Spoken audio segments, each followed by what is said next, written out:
जय भीम नमो बुद्धा। दोस्तों, मैं राहुल नागपाल और आप देख रहे हैं राहुल लाइव पे चाची। किसान आंदोलन का 40वां दिन, 8वें दौर की बातचीत सरकार के साथ में किसान नेताओं की जारी है।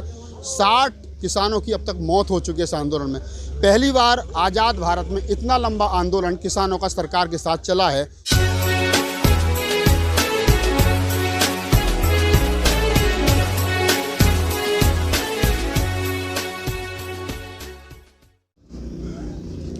या जय भीम नमो बुद्धा। दोस्तों, मैं राहुल नागपाल और आप देख रहे हैं राहुल लाइव पे चाची। किसान आंदोलन का 40वां दिन, 60 किसानों की मौत और 8वें दौर की बातचीत। आज किसान नेताओं की सरकार के साथ में 8वें दौर की बातचीत है। इस आंदोलन की सबसे बड़ी खूबसूरती ये है कि बौद्ध भिक्षु किसान आंदोलन के साथ लगातार पिछले काफ़ी समय से आंदोलन में शरीक हैं। मेरे साथ में बौद्ध भिक्षु सुमित रतन जी। बनते जी, कैसा अनुभव रहा अब तक का? बहुत अच्छा अनुभव रहा और बहुत अच्छा लग रहा है। यहाँ तो हम भूल गए, अपना मठ मंदिर सारा भूल गए हैं। इतना अच्छा लग रहा है, ऐसा लग रहा है जैसे सरकारें सरकारी पैसे खर्च करके कुंभ का मेला लगाती हैं। ये किसानों ने महाकुंभ लगा दिया, ऐसा लग रहा है हमें। तो कल बारिश हुई थी और बारिश में बहुत ज़्यादा दिक्कत हुई, कैसा? हम लोग जानबूझ करके कष्ट और परेशानियां यहाँ उठाने आए हैं और भी परेशानी अगर मिले तो हम उठाने के लिए तैयार हैं, लेकिन वापस नहीं जाएंगे जब तक ये बिल वापस नहीं होता। सरकार नहीं मान रही है। मानेगी सरकार। हमारी धैर्य की परीक्षा ले रही है, हमारी साहस की परीक्षा ले रही है, प्रकृति भी हमारी साहस की परीक्षा ले रही है। लेकिन हम लोग डटे रहेंगे, अड़े रहेंगे जब तक किसान बिल वापस नहीं होगा। 7 दौर की बातचीत फेल रही है, सरकार 50-50 के मूड में है। राकेश टिकैत कह चुके हैं कि जब तक बिल वापसी नहीं तब तक घर वापसी नहीं। दोनों तरफ से हठधर्मी। अब कब तक रोड पे? मुझे विश्वास है आज नहीं कल ये अहंकारी सरकार किसानों के दरवाजे मत्था टेकेगी और ये बिल वापस करेगी। मुझे पूरा विश्वास है, क्योंकि ये देश लोकतंत्र से चलता है, संविधान से चलता है। यहाँ नरेंद्र मोदी के पिताजी का कानून नहीं चलता है। नहीं, वो बिल्कुल ठीक है कि नरेंद्र मोदी के पिताजी का कानून नहीं चलता है, लेकिन देश के प्रधानमंत्री हैं वो।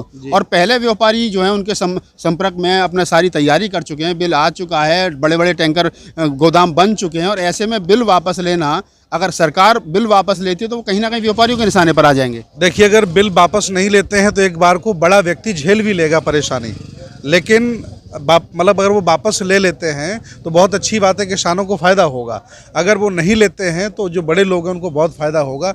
उनका एक बार वो नुकसान कर दें, जो बड़े बड़े व्यापारी एक बार उनका नुकसान कर दें तो ठीक है, लेकिन किसानों का नुकसान ना करें। ऐसा सरकार कभी खालिस्तानी बताती है, कभी पाकिस्तान से फंडिंग बताती है, कभी चाइना से फंडिंग बताती है, कभी कहती है नकली किसान है।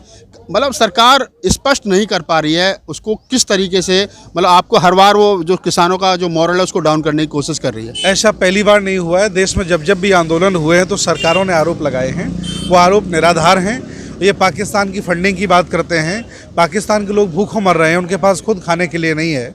और जितने हमारे यहाँ लोग फावड़ा चलाते हैं उतनी पाकिस्तान की जनसंख्या नहीं है। ये फर्जी आरोप है, कोई लेना देना इससे नहीं है। ये किसानों का आंदोलन है। किसान अपने घरों से आटा दाल चावल ला रहा है, खुद खा रहा है और सबको खिला रहा है। अगर सरकार नहीं मानती है तो अंतिम फैसला, अंतिम निर्णय? हम लोग अहिंसावादी लोग हैं। 1 साल तक यहाँ बैठे रहेंगे, लेकिन हिंसा का रूप नहीं लेंगे, क्योंकि हम लोग, ये देश हमने बनाया है, देश हमारे किसानों ने बनाया, मजदूरों ने बनाया है। ये अडानी, अंबानी और नरेंद्र मोदी के परिवार वालों ने नहीं बनाया है कि हम इसको क्षति पहुँचा दें।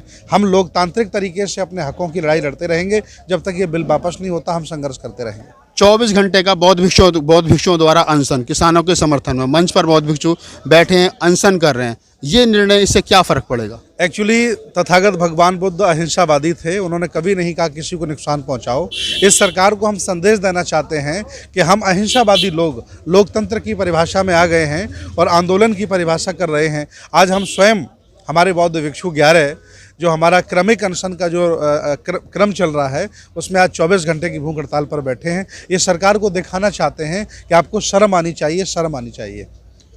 24 घंटे के बाद में अगर दोबारा ऐसा महसूस हुआ भिक्षु संघ को कि दोबारा उनको अनशन पे जाना चाहिए और किसी प्रकार का, मैंने कल अखबार में पढ़ा परसों कि बौद्ध भिक्षुओं ने जिस प्रकार से यहाँ सुबह को एक यात्रा निकाली और बुद्धं शरणं गच्छामि के नारे लगाए, पूरे अखबारों की सुर्खियाँ बना, और आज फिर 2 दिन के बाद में 24 घंटे का अनशन। अगला कोई प्रोग्राम बौद्ध भिक्षु संघ का? देखिए, हम लोग लगातार जहाँ जहाँ हमारे किसान बैठे हैं, चाहे वो सिंगू बॉर्डर हो और चाहे गाजीपुर बॉर्डर हो, चाहे टिकरी बॉर्डर हो, जहाँ जहाँ भी हमारे किसान बैठे हैं, उनका हौसला बढ़ाने के लिए, उनको साहस देने के लिए, उनमें ताकत देने के लिए, उनमें उत्साह देने के लिए हम उनके बीच में जा रहे हैं और उनसे कह रहे हैं कि आप हिम्मत मत हारिए, पूरा भारत आपके साथ है। ये आपका अकेला आंदोलन नहीं, ये पूरे भारत का आंदोलन है और विजय हमारी होगी, उन्हें विश्वास दिलाते हैं हम। और ये आंदोलन दिनों दिन बढ़ता चला जा रहा है। धन्यवाद।